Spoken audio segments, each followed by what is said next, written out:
नमस्कार, मैं हूं विजय श्री और स्वागत है आपका सियासत नगरी में। तमिलनाडु के करूर जिले में तमिलागा वेट्री कड़गम यानी कि टीवी के प्रमुख और एक्टर विजय की रैली में मची भगदड़ ने बड़ा हादसा खड़ा कर दिया है।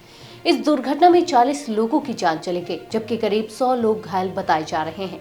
रैली स्थल वेलुस्वामीपुरम में अप्रत्याशित रूप से भारी भीड़ उमड़ने के कारण अफरा तफरी मच गई। तमिलनाडु पुलिस के डीजीपी जी वेंकट रमन ने स्वीकार किया कि मौके पर 500 पुलिसकर्मी तैनात थे, लेकिन फिर भी भीड़ पर नियंत्रण नहीं हो पाया। इस घटना ने अब सियासी तूल पकड़ लिया है। घटना के एक दिन बाद डीएमके सांसद कनिमोझी ने विजय पर अप्रत्यक्ष निशाना साधा। उन्होंने कहा कि हम भागे नहीं थे, जिससे यह संकेत माना गया कि हादसे के समय टीवी के प्रमुख वहां से नदारद थे।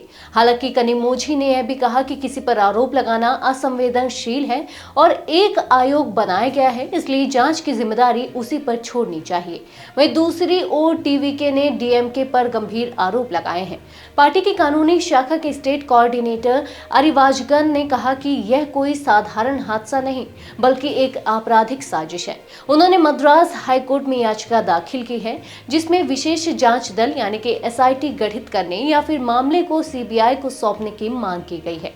अरिवाजगन का कहना है कि राज्य एजेंसियों पर भरोसा नहीं किया जा सकता, इसलिए स्वतंत्र जांच जरूरी है। टीवीके ने साफ कहा है कि वे इस मुद्दे को उच्च न्यायालय की मदुरै पीठ के सामने जोरदार ढंग से उठाएंगे। राजनीतिक विश्लेषकों का कहना है कि यह हादसा केवल भीड़ प्रबंधन की असफलता नहीं, बल्कि अब विपक्ष और सत्ता पक्ष के बीच सीधा राजनीतिक संघर्ष बन चुका है। विजय, जो हाल ही में राजनीति में सक्रिय हुए हैं, उनकी रैली में इतना बड़ा हादसा होना उनके राजनीतिक करियर पर भी असर डाल सकता है। वहीं डीएमके पर लगे साजिश के आरोपों ने राज्य की राजनीति को और गर्मा दिया है।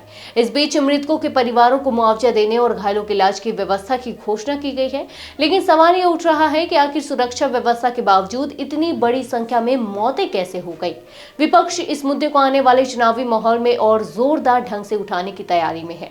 आज के लिए बस इतना ही। अगर आपके इलाके में कोई राजनीतिक लापरवाही, भ्रष्टाचार या जनहित से जुड़ी समस्या है तो आप चुप मत रहिए, अपनी शिकायत हमें भेजिए। सियासत नगरी आपकी आवाज को मंच देगा और जवाबदेही तय करेगा, क्योंकि अब हर सवाल होगा सीधा सत्ता से।